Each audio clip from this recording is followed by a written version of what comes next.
பெரிய நம்முடைய பிரச்சனை நம்முடைய பொருளாதாரமோ, இல்ல நமக்கு இருக்கிற பிரச்சனை வந்து நம்முடைய நமக்கு முன்னாடி இருக்கிற இந்த உலகத்துல இருக்கிற எதுவுமே நமக்கு பிரச்சனை இல்ல. நமக்கு இருக்கிற ஒரே ஒரு பிரச்சனை நம்முடைய மனசு தான். देखिए, हमारे लिए जो समस्या है वो हमारा आर्थिक तंगी नहीं है। सबसे बड़ा समस्या हमारा मन है। உங்கள் மனம் சரியாக இருக்கும் என்று சொன்னால், நீங்கள் இந்த உலகத்துல உங்களுக்கு முன்னாடி வரக்கூடிய எந்த சவாலையும் நீங்கள் மேற்கொண்டு போய்க்கிட்டே இருக்கலாம்.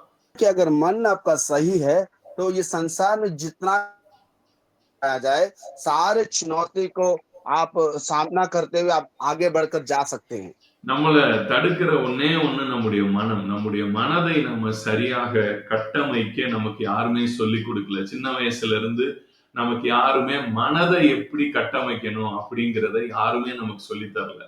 यहाँ देखिए बात ये है कि हमारे जो छोटे से उम्र से लेकर कोई भी ये बात को हमें नहीं सिखाया गया है कि हमारे मन को हम कैसे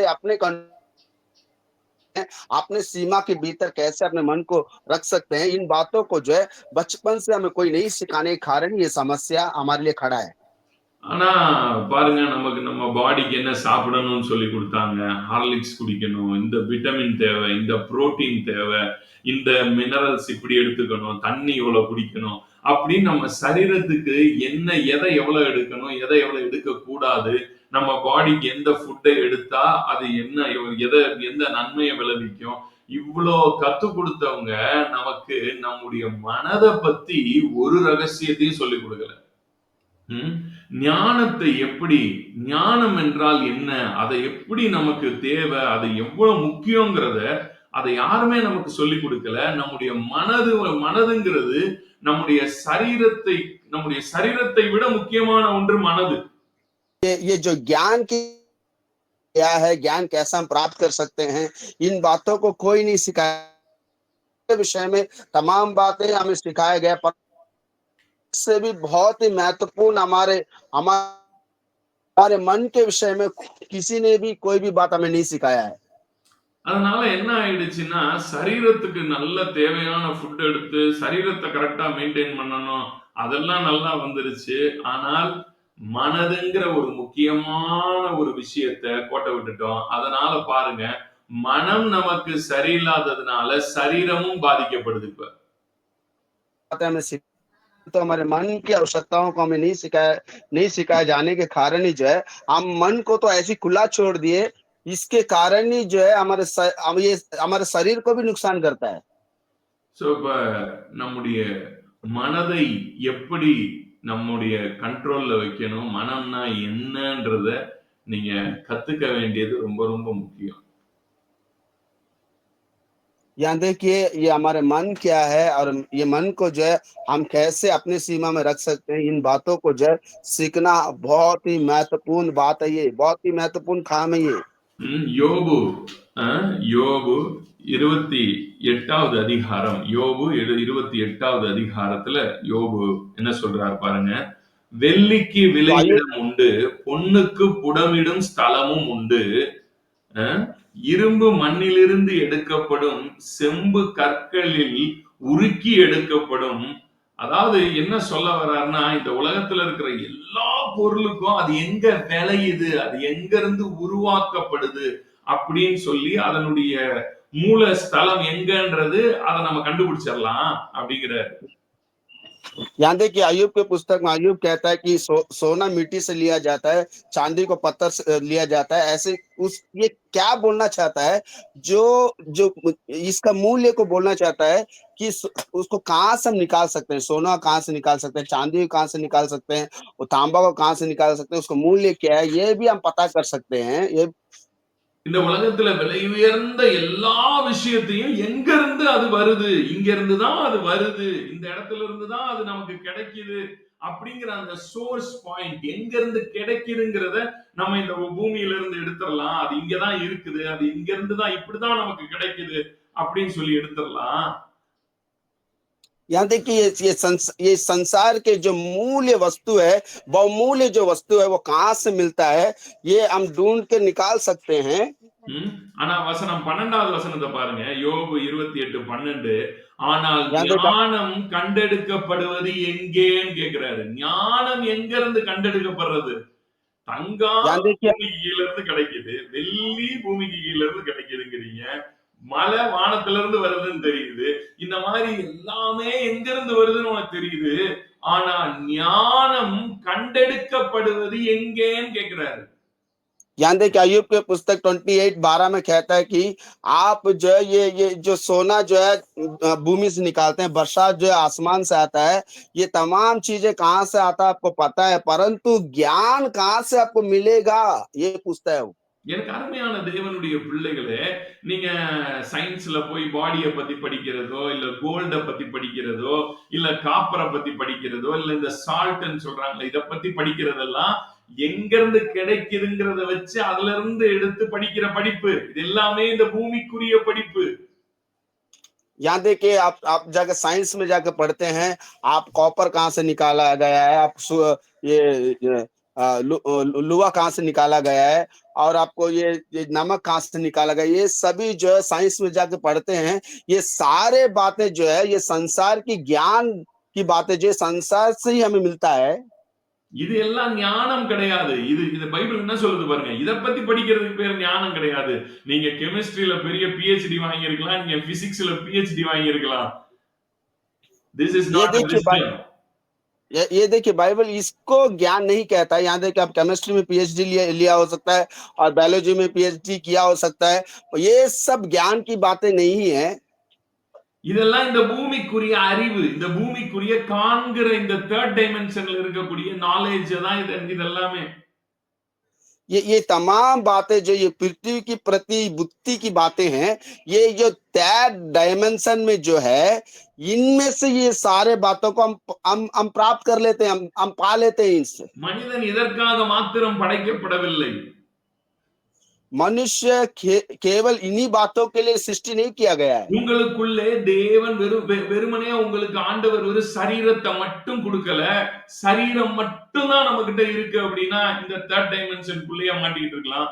ஆனால் நமக்குள்ள மனம் என்று சொல்லக்கூடிய இன்னொரு ஒரு பொக்கிஷத்தை வைக்கிற ஒரு இடத்தை வச்சிருக்காரு.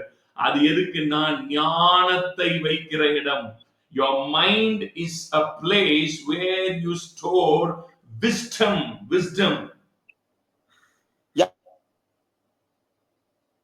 परमेश्वर केवल ये शरीर को केवल नहीं बनाया गया है, परंतु परमेश्वर ज्ञान की मन को बनाया गया है। तो मन के अंदर ही जो है आपके विजडम यानी कि ज्ञान की बातें आप है। தெரியல நமக்கு. यहाँ देखिए हम और आप जो है ज्ञान को प्राप्त करने के लिए जो है इस पृथ्वी पर हमारा जन्म हुआ है, ये बात हम नहीं जानते, भूल गए ये बात को, अनजान हम इन बातों से। நம்முடைய இருதயம்ன்ற ஒரு விஷயம், நம்முடைய மனம்ன்ற ஒரு விஷயமே ஞானத்தை தேடி அலைவதற்காக, அதாவது ஞானத்தை கண்டுபிடிக்கக்கூடிய, ஞானத்தை தேடுகிறதற்காக அதை ஆண்டவர் வச்சிருக்காரு. यहाँ देखिए हमारे मन और हमारे हृदय जो है ये परमेश्वर इसलिए रखा गया है कि वो ज्ञान को ढूंढने के लिए और ज्ञान को ढूंढ कर उसे प्राप्त करने के लिए, उसे जानने के लिए ही जो है हमारे हृदय को बनाया गया, हमारे मन को बनाया गया है। ஆனா நம்ம அதுல ஞானத்தை வைக்கிறதுக்கு பதிலா நம்ம எதை வச்சிருக்கோம்னா, परंतु हम उस पर ज्ञान को रखने के बजाय हम क्या रखें उसके अंदर, நம்முடைய கடந்த காலம், எதிர்காலம், இதை குறித்த கவலைகளும் பயங்களும், இதை குறித்த விஷயத்தையும் தான் நம்ம இருதயத்துக்குள்ள ரொம்ப பெரிய விஷயமா இன்னைக்கு ஸ்டோர் ஆயிருக்கு. இன்னைக்கு உங்க இருதயத்தை திறந்து பார்த்தா உள்ள என்ன இருக்குன்றீங்க? ஞானம் இருக்குன்றீங்களா? यहाँ देखिए हम जो है हमारे हृदय के अंदर, हमारे मन के अंदर जो है ज्ञान की बातें रखने के बजाय हम क्या रखा है, अब भूतपूर्व काल में जो कुछ भी हुआ है और जो कुछ भी पिछले दिनों में जो कुछ भी है, उन तमाम बातों को जो है हमारा हृदय में हमने रखा है। आपको हृदय अगर खोल के देखेंगे तो आपको बीता हुआ खली दिखाई देगा। உங்க இருதயத்தை திறந்து பார்த்தா உங்க இருதயத்துல என்ன இருக்கும்னு நினைக்கிறீங்க? நீங்க சொல்லுங்க பாப்போம். நீங்க உங்க இருதயத்துல என்ன இருக்கு? இன்னைக்கு உங்க ஹார்ட்ட ஓபன் பண்றாங்க. அதுல திறந்து பார்த்தா என்ன வச்சிருக்க போறீங்க அதிகபட்சம்? அவன் என்னைய பத்தி இப்படி பேசிட்டான், இவன் என்னைய பத்தி இப்படி திட்டிட்டான், இவங்க என்னைய பத்தி இப்படி நினைக்கிறாங்க, அவங்க பாரு என்னைய எப்பயுமே இப்படியே நினைக்கிறாங்க, இவங்க எல்லாம் பாரு என்னைய ரொம்ப கனமா வச்சிருக்காங்க, எனக்கு கடந்த காலத்துல என் பணத்தை இவன் இப்படி எடுத்துட்டு ஓடிட்டான், ஐயோ இவன் என்னை இப்படி ஏமாத்திட்டான், இவன் என்னை இப்படி வஞ்சித்துட்டான். எல்லாம் பாத்தீங்கன்னா குப்பைகளை தான் நம்ம மனதுல என்னன்னு வச்சிருக்கோம்னா நம்ம சேர்த்து வச்சிருக்கோமே தவிர, மனம் என்கிற ஒன்று தேவன் ஞானத்தை வைக்கிற பீடமாக படைத்தார். यहाँ देखिए हमारे मन को अगर हम खोल के देखेंगे तो हमारे मन के अंदर में ही इसी बात को देख सकते हैं। पिछले दिनों में जो जो हुआ इन तमाम बातों को देख सकते हैं। पिछले दिनों में ये व्यक्ति ने मुझसे ऐसा कर दिया, ये व्यक्ति मेरे साथ बुराई कर दिया, ये व्यक्ति मुझे धोखा दे दिया, ये व्यक्ति मेरा पैसा लेकर भाग गया। ये सारे कचड़े यानी कि ये कूड़े को जो है हमारे मन के अंदर हम भर के रखे हैं, परंतु हमारा मन ऐसा जगह है जहां पर हम अपने ज्ञान को वहां से निकाल सकते हैं, ज्ञान को प्राप्त कर सकते हैं। वहां पर आप पुरानी बातों को डालकर उसे बंद कर दिया आपने। உங்களுடைய கடந்த காலம்ன்றது ஒரே ஒரு நயா பைசாக்கு பிரயோஜனம் இல்லாத ஒரு விஷயம். ध्यान दें कि आपका पिछला दिन जो है वो ये आपके लिए एक 5 पैसा का भी लाभ नहीं लेकर आ सकता है वो। உங்க உங்க கடந்த காலத்தை வச்சு நீங்க என்ன சாதிக்க முடியும் சொல்லுங்க? உங்க கடந்த காலம் முடிஞ்சு போச்சு. சரி, அதுல எவ்வளவோ பெரிய கோடீஸ்வரனா இருந்தீங்க, எல்லாத்தையும் இழந்துட்டீங்க, நிறைய பணம் போச்சு, நிறைய மனிதர்கள் உங்களை ஏமாத்து, எல்லாம் நடந்துச்சுங்க. இல்ல நீங்க எவ்வளவு பெரிய ஆளா வேணா இருந்துக்கங்க. அதனால இன்னைக்கு உங்களுக்கு ஏதாவது ஒரு 10 காசுக்கு பிரயோஜனம் இருக்கா?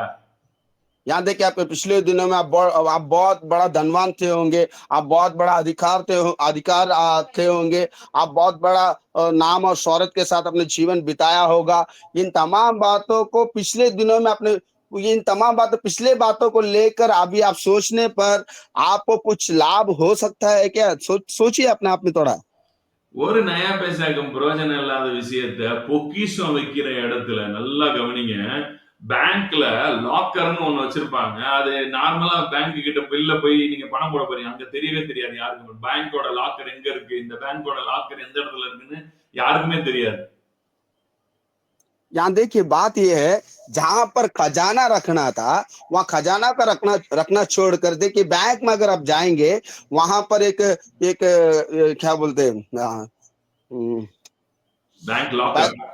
लॉकर लॉकर वहाँ बैंक में लॉकर होता है। वो लॉकर जो ऐसे आप नहीं देख सकते हैं। वो एक बैंक में लॉकर कहाँ रखा गया है ये कोई नहीं देख सकता है। ऐसे छुपा ये गुप्त स्थान पर रखा जाता है वो। அப்ப அந்த அந்த லாக்கருக்குள்ள ஒருத்தன் குப்பையை கொண்டு போய் வைக்கிறான்னு வச்சுக்கோங்க. வீட்டுல கிடைக்கிற குப்பையை பூரா அள்ளி கொண்டு அந்த லாக்கர்ல வச்சு மூடி மூடி வைக்கிறான்னா அந்த லாக்கருக்கே மரியாதை கிடையாது. அந்த லாக்கர் வைக்கப்பட்டது எதுக்கு? விலை உயர்ந்த விஷயங்களை உள்ள வச்சு லாக் பண்றதுக்கு தான் லாக்கர்னு ஒண்ணு இருக்கு. यहाँ देखिए एक व्यक्ति जो है उस बैंक लॉकर में ले जाकर घर के कचरे को ले जाकर अगर बैंक में वो लॉकर में रखेंगे तो वो बैंक और वो लॉकर का कोई भी वैल्यू नहीं है। बैंक का लॉकर इसलिए रखा जाता है क्योंकि वो लॉकर में जो बहुमूल्य वस्तु कोई रखना है, परंतु ये कचरे लेकर जाने से क्या मतलब है वहां वो रखने पर। உங்கள் கடந்த காலம் என்பது குப்பையை தவிர வேற ஒண்ணுமே கிடையாது. அதை வச்சு நீங்க ஒண்ணுமே சாதிக்க போறது இல்ல. यहाँ देखिए आपके पिछले दिनों की जो बातें हैं वो कचरे के समान है। वो कचरा है, उसके अलावा कुछ नहीं है। उसको रखकर आप कुछ भी हासिल नहीं कर सकते हैं। நமக்கு இந்த இந்த இந்த மனம்ன்றதை எப்படி ஹேண்டில் பண்ணணும், மனசை எப்படி நம்ம கரெக்டா அதை டீல் பண்ணணுங்கிற டீச்சிங்கே நமக்கு சின்ன வயசுல இருந்து யாருமே கொடுக்கல. நமக்கு நமக்கு அதை பத்தின ஒரு அறிவே சொல்லி கொடுக்கல. ஸ்கூல்லயும் சொல்லி கொடுக்கல, வீட்லயும் சொல்லி கொடுக்கல, எங்கேயுமே நமக்கு சொல்லி தரல இதை. यहाँ देखिए हमारे मन के जो हमारे मन को कैसा डील करना है, हमारे मन के साथ हम कैसे काम करना है, इन बातों को जो हमारे घर पर भी किसी ने नहीं सिखाया है, हमारे स्कूलों में भी किसी ने नहीं सिखाया है। यही बड़ा समस्या है। உங்ககிட்ட எத்தனை கோடி ரூபா பணம் வேணாலும் இருக்கட்டும், நான் சொல்றேன் உங்களுக்கு உங்க மனதை சரியாக உங்க மனதுல நீங்க ஞானத்தை பொக்கிஷமாக நீங்கள் அடையலைன்னா நான் சொல்றேன் நீங்க குப்பைதான். நீங்களே ஒரு குப்பைதான். यहाँ देखिए मैं एक बात आपको कहना चाहता हूं, आपके मन के अंदर आप ज्ञान की बातें अगर प्राप्त नहीं करेंगे, मैं कहता हूं आप एक कचरे के समान है। आप खुद एक कचरे के समान ही होंगे। எப்ப பாரு கடந்த கால குப்பைகளையே கிளறி கிளறி கிளறி கிளறி இந்த கோழி போய் எப்படி குப்பையை கிளறி கிளறி கிளறி கிளறி உள்ள இருக்கிறதெல்லாம் எடுத்து சாப்பிடுமோ அந்த மாதிரி எப்ப பார்த்தாலும் பாஸ்ட்ல போய் உட்காந்து குப்பையை கிளறிக்கிட்டே இருக்கும் उங்க மனசு. यहाँ देखिए आपके मन जो है पुराने बातों को जो है जैसे मुर्गी जो है कचरे में जाकर वो उसे कचरे को कचरे में से कुछ ढूंढ ढूंढ कर खाता है, वैसे ही जो है आप पुराने बातों को ही ले जा पुराने बातों में जाकर ढूंढ ढूंढ कर कचरे को ढूंढ कर उसमें से कुछ बातों को लेकर सोचते रहते हैं, बोलते रहते हैं। ये कचरा है, ये कोई काम का नहीं है मेरा भाई। யோபு எழுதின புத்தகம் 26ஆம் அதிகாரம் 7ஆம் வசனத்தை நீங்க கவனிங்க. அவர் तो आयु உத்தர மண்டலத்தை வெட்ட வெளியில் விரித்து ம், तो आयुब के पुस्तक और अध्याय 26 का 26 7 हम देखेंगे। 26 का 7 हाँ 26 का 7 हाँ। அவர் உத்தர மண்டலத்தை வெட்ட வெளியிலே விரித்து வெட்ட வெளி ஸ்பேஸ் பூமியை அந்தரத்திலே தொங்க வைத்திருக்கிறார் அப்படின்னு பூமி வந்து அந்தரத்துல தொங்கிக்கிட்டு இருக்கு அப்படிங்கிறது இன்னைக்கு உங்களுக்கு கேட்கறதுக்கு ரொம்ப சுலபம். ஆமா, ஏன்னா இன்னைக்கு சயின்ஸ் வந்துருச்சு, மனுஷன் நிலாவுக்கு போறான், நிலால இருந்து பூமியை பாக்குறான், பூமி தொங்கிக்கிட்டு இருக்கு. இந்த அறிவெல்லாம் நீங்க இன்னைக்கு கேட்கறதுக்கு ரொம்ப சுலபம். यहाँ देखिए यहाँ पर लिखा गया आसमान को जो फैला दिया है और पृथ्वी को जो है वो हवा में लटका के रखा गया लटका है, ऐसे अय्यूब के पुस्तक में लिखा है। परंतु आज आप पृथ्वी जो है हवा में है, ये बात सुनने में आप आज के दिन के लिए ये बात आसान है, परंतु उन दिनों में साइंस नहीं था, कुछ नहीं था। आज तो साइंस है, इसलिए ये बात आपके लिए आसान हो सकता है। उन दिनों में ये बात कोई आसान बात नहीं था। இன்னைக்கு மனிதன் ஸ்பேஸுக்கு போறான், நிலாவுக்கு போறான், நிலால இருந்து பூமியை பாக்குறான், சொல்றான் ஆமா பூமி தொங்கிட்டு இருக்குன்னு. எந்த டெக்னாலஜி இல்லாத காலத்துல எப்படி யோபு பூமி தொங்கிக் கொண்டிருக்கிறதுன்னு எழுத முடிஞ்சது? यहाँ देखिए आज जो मनुष्य जो है वो चंद्रमा में जाता है, चंद्रमा से देखता है कि भूमि लटका हुआ है, वो ऐसा बोलता है। उन दिनों में जो है कुछ भी नहीं था, टेक्नोलॉजी नहीं था, साइंस नहीं थी, परंतु आज साइंस टेक्नोलॉजी, इसलिए आज हम बोल देते हैं। उन दिनों में ऐसा बोल नहीं सकता था। कैसे अय्यूब को पता चला है कि ये पृथ्वी जो है ये हवा में लटका हुआ है? எனக்கு அருமையான தேவனுடைய பிள்ளைகளே, நல்லா புரிந்து கொள்ளுங்க. ஞானம் என்பது இதுதான் பாருங்க. ஞானத்தை தேடுவதுங்கிறது நீங்க நினைக்கிறது மாதிரி ஏதோ இன்னைக்கு காலையில வந்து என் பிரசங்கத்தை கேட்டு போறீங்க பாருங்க. நான் சொல்றேன் இது கூட ஞானம் இல்ல. ஞானங்கிறது அது வேற ரகம், அது வேற ஒரு விஷயம். यहाँ देखिए जो ज्ञान की बातें हैं वो और कुछ है। देखिए सवेरे सवेरे आकर मेरे प्रचार जो सुनकर आप जाते हैं, ये भी ज्ञान नहीं है, परंतु ज्ञान जो है और उसका एक और एक रूप है। ஞானம் அடைந்த மனிதன் பூமிக்கு அப்பாற்பட்டு இருக்கிறவைகளையும் காணக்கூடியவன். இப்ப யோபு சொல்றாரு பூமி அந்தரத்துல தொங்கிக்கிட்டு இருக்கு அப்படின்னா அது என்ன சும்மா காதுல கேட்டு எழுதினாருன்னு நினைக்கிறீங்களா? பூமிக்கு அப்பாற்பட்டு இருக்கிறவைகளை பார்க்கிற கண்களும் நல்லா கவனிக்கணும். your eyes will be open to different realms, different dimensions. நீங்க வேற மனுஷனாக மாறுவீர்கள். உங்களுடைய ஞானம் என்பது பூமியில மட்டும் நீங்க கான்சியஸா இருக்கிற ஆள் இல்ல, earthly consciousnessல இருக்கிற ஆள் கிடையாது. நீங்க heavenly dimension and also the earth and all kind of dimensionsலயும் உங்களுடைய கான்சியஸ்னஸ் ஓபன் ஆகி அங்க இருக்கிறத பார்க்க முடியும் உங்களால. यहाँ देखिए जो ज्ञान प्राप्त किया व्यक्ति जो है ये जो देखने की वस्तु केवल नहीं, अनदेख वस्तु को भी देख सकता है। ये केवल ये पृथ्वी की जो वस्तु है ये केवल देखने वाला व्यक्ति नहीं रहेगा वो, परंतु अनदेख वस्तु यानी कि स्वर्ग की बातों को भी जो जानने की वो क्षमता उसमें होता है, क्योंकि वो ज्ञानी व्यक्ति के अंदर ये तमाम बातें जो ये जो स्वर्ग के डायमेंशन है उसकी बातों को भी वो जान सकता है, देख सकता है। நீங்க யோபு புத்தகத்தை படிச்சீங்கனாலே யோபு ஒரு பயங்கரமான என்ன சொல்றது, அவரை நம்ம ஊர் தமிழ் பாஷையில சொல்லணும்னா அவர் ஒரு மகா பெரிய ஞானி, அவர் ஒரு சித்தர் போல, அவர் வந்து ஒரு பெரிய ஞான அடைந்த ஒரு ரிஷி போல. அவரு யோபு புத்தகத்தை படிச்சீங்கன்னா நமக்கு தலை சுத்திரும். எப்படி அதெல்லாம் எழுதிருக்கீங்க?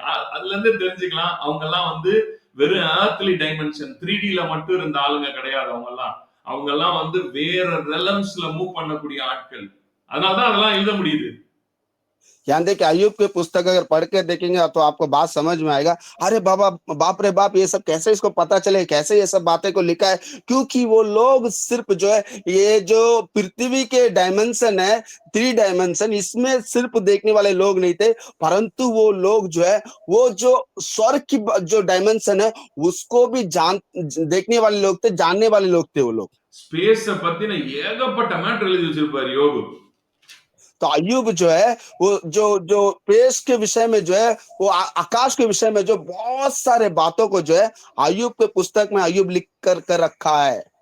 அவர் இன்னொரு ஒரு வசனத்துல சொல்லுவாரு, அவருடைய கரம் சர்ப்ப நட்சத்திரத்தை, வளைந்திருக்கிற சர்ப்ப நட்சத்திரத்தை சிருஷ்டித்ததுன்னு போட்டிருப்பாரு, எழுதியிருப்பாரு. तो और एक वचन में ऐसा लिखा है कि उसका हाथ जो है, वो एक तारे ग्रह को जो बनाया गया है, उसका हाथ है, ऐसा लिखा है। அது அது வந்து சர்ப்ப நட்சத்திரம் அதுக்கு பேர். அதாவது வளைஞ்சு வளைஞ்சு இருக்குமா அந்த நட்சத்திரம். எப்படி ध्यान देखिए, சர்ப்பம் அப்படி இப்படி वो, போகுது वो அந்த जो மாதிரி. वो जो तारा जो है सांप का जैसा जो है, वो सांप के जैसा टेढ़ा टेढ़ा रहेगा वो तारा, ऐसा लिखा है। அப்ப பாருங்க, நம்ம இங்க இன்னைக்குதான் பைனாகுலர் வச்சிருக்கோம், அது வச்சிருக்கோம், நட்சத்திரம் எப்படி இருக்குன்னு இப்ப போய் நம்ம ஸ்பேஸ்ல இதை அனுப்பி கண்டுபிடிச்சிட்டு இருக்கோம். அன்னைக்கு எழுதி வச்சிருக்கான், நட்சத்திரத்தோட ஷேப் எழுதுறாரு பாருங்க. எப்படி எழுதி இருக்க முடியும்? அதெல்லாம் இங்க உட்கார்ந்து எழுதுவாரா? यहाँ देखिए, आज हमारे पास जो बाइनोकुलर है, आज हम फेस में क्या कैसा है, वो यहाँ से दूरबीन रख के हम देख सकते हैं, परंतु उन दिनों में दूरबीन नहीं था, कुछ भी नहीं था। परंतु ये अय्यूब कैसे ये सब देखा और कैसा ये सब लिखा, देखिए, ये थर्ड डायमेंशन नहीं, बल्कि ये स्वर्ग के 5th डायमेंशन को भी देखने वाला व्यक्ति था ये। பாருங்க, யோபு 26ஆம் அதிகாரம் 13ஆம் வசனத்தை வாசிக்கிறேன், கவனிங்க. அவர் तो अय्यूब के ஆவியினாலே வானத்தை அலங்கரித்தார். நல்லா கவனிக்கணும்.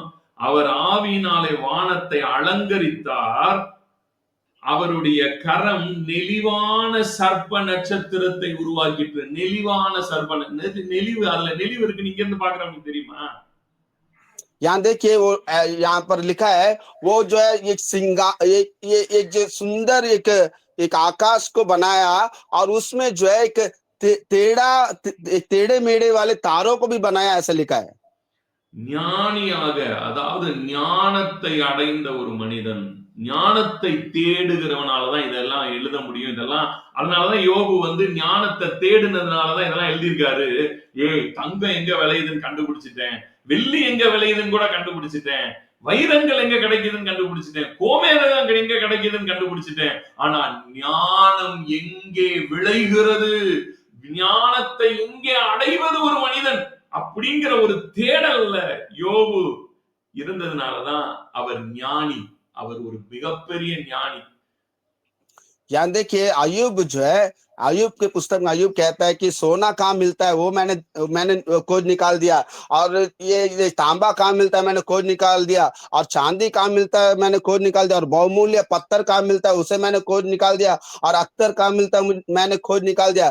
ये देखिए, और ये जो ज्ञान की बातें हैं, ये कहाँ पर मिलता है, ये भी मैंने खोज निकाला है। इसलिए अय्यूब को हम ज्ञानी व्यक्ति कहते हैं। உங்கள எத்தனை பேர் ஞானத்தை தேடுறீங்க? ஞானம்ன்ற ஒரு விஷயம் இருக்குதா முதல்ல அப்படின்னு இன்னைக்கு நமக்கு தெரியாது. நமக்கு தெரிஞ்சதெல்லாம் நம்ம பக்கத்து வீட்டுக்காரன் பேசுனது, நம்ம எதிர்த்த வீட்டுக்காரன் நம்மளை பாக்குறது, நம்ம வேலை ஸ்தலத்துல நம்மளை எப்படி நடத்துறாங்க, என் புருஷன் என்னை மதிக்கிறதே இல்லை, என் புருஷன் என் கூட பேசுறதே இல்லை, என் மனைவி என் வார்த்தையை கேட்கறதே இல்லை, நம்ம பிள்ளைங்க நம்மளை இப்படி நினைக்கிறாங்க, பிள்ளைங்க என்கிட்ட போன் பண்றதே இல்லை, பிள்ளைங்க பேசுறதே இல்லை, பிள்ளைங்க இப்படியே மனதை கவலைக்கு ஒப்பு கொடுத்துட்டீங்க, பயத்துக்கு ஒப்பு கொடுத்துட்டீங்க, தேவையில்லாத குப்பைகளுக்கு ஒப்பு கொடுத்துட்டீங்க. जान दे कि आप लोग जो ज्ञान की बातों को ढूंढना छोड़ कर मेरा पड़ोसी मुझको ये बात कह दिया, मेरा बेटा मुझसे बात नहीं करता है, मेरे बच्चे मुझे फोन नहीं करता है, मेरे पत्नी मुझसे बात नहीं करती है, मेरे पत्नी मेरे साथ मुझे रेस्पेक्ट नहीं करती है, मेरा पति मुझसे बात नहीं करता है। इन तमाम बातों को आप ढूंढने में लगे पड़े हैं, परंतु ज्ञान की बातों को छोड़ दीजिए। आपने ये जो बेकार की बात है, जो कचरे की बात है, उसे पर अपने मन को लगाकर इस पर ही आपका ढूंढाई चल रहा है। யோபு வந்து டிஃப்ரெண்ட் டைமென்ஷன்ல ஓபன் ஆன ஒரு மனுஷன். டிஃப்ரெண்ட் டைமென்ஷனுக்கு அவருடைய கான்சியஸ்னஸ் வந்து ஓபன் ஆயிருச்சு. அவர் இங்க சரீரம் இங்க இருந்தாலும் அவருடைய கான்சியஸ்னஸ் வந்து வேற வேற டைமென்ஷன் எல்லாம் பார்க்கக்கூடிய அளவுல அவர் இருந்தாலுமே, அவர் ஞானத்தை இவ்வளவு அடைஞ்சு வச்சிருந்தாலுமே, यहाँ देखिए अयूब जो है दूसरा डायमेंशन को देखने देखने वाला व्यक्ति के समान बन गया था। और ये वो यहाँ पर होने पर भी, जो पृथ्वी पर होने पर भी जो है, वो जो फिफ्थ डायमेंशन को भी देखने वाला एक व्यक्ति बन गया था। இவ்வளவு ஞானத்தை அடைஞ்சிருந்தாலுமே, और इतना कुछ ज्ञान प्राप्त करने के बावजूद भी இப்ப அவர் எழுதுறத கவனிங்க. யோபு 28ஆம் அதிகாரம் 23ஆம் வசனத்துல அவர் எழுதுறத பாருங்க. தேவனே அதன் வழியை அறிவார். यहाँ देखिए ஞானம் इतना எங்க कुछ இருக்குங்கிறது ज्ञान, வழி சொல்றாரு இப்ப. தேவனே அதன் வழியை அறிவார். यहाँ देखिए इतना कुछ जानने के बाद भी अयूब कहता है, वो अयूब के पुस्तक 28 में कहता है, वो सारे रास्ता सिर्फ परमेश्वर ही जानता है। அதன் ஸ்தானம் அவருக்கே தெரியும். और उसका जो स्थान है वो स्थान सिर्फ परमेश्वर जानता है। நீங்க இந்த யோபு 28 படிங்களேன். ரொம்ப சூப்பர் சாப்டர். எனக்கு டைம் இல்ல ஃபுல்லா ரீட் பண்ணி ஒரு ஒரு வசனம் போய் வசனமா சொல்லி கொடுக்க. ஏன்னா அவ்வளவு பெரிய ஒரு ஞான புதையலை இந்த இந்த ஒரு சாப்டருக்குள்ள வச்சிருக்காரு. ரொம்ப ரசிச்சு ரசிச்சு படிக்கணும் இந்த இந்த இந்த வசனத்தெல்லாம். यहाँ देखिए अय्यूब के पुस्तक 28 को जो पूरा पुस्तक पढ़ के देखिए। यहाँ देखिए मेरे पास समय नहीं है, मैं एक एक वचन आपको पढ़कर बताने के लिए, आप घर पर पढ़ कर देखिए। இப்ப இந்த ஞானத்தை டிஃபரெண்ட் டைமென்ஷன்ஸ் ஆக்சஸ் பண்ணிட்டேன், நானு டிஃபரெண்ட் இதை பண்ணிட்டேன், எல்லாம் பண்ணிட்டேன், எல்லாமே ஓகே. ஸ்டில் ஸ்டில் அவர் ஞானம்னு இருக்கிறதுலே ஹையர் ஸ்டாண்டர்ட் ஆஃப் விஸ்டம்னு எதை சொல்றாருன்றத பாருங்க. यहाँ देखिए अय्यूब कहता है, मैंने सारे ज्ञान को प्राप्त कर लिया है, और ये फिफ्थ डायमेंशन में भी क्या हूं मैंने प्राप्त किया है, परंतु उसके बाद भी क्या बोलता है देखिए, वो ज्ञान ज्ञान जो बोलता है, ज्ञान किसको बोलता है देखिए, वो परमेश्वर को ही बोलता है कि ज्ञान उसके पास है, उसी से मैं ज्ञान मिलेगी, ऐसा कहता है। இல்ல அவரை பொறுத்த வரைக்கும் ஞானத்திலே ஹையர் லெவல் ஆஃப் விஸ்டம்னா எதன்றத சொல்றாருன்றத கவனிங்க 28வது வசனத்துல.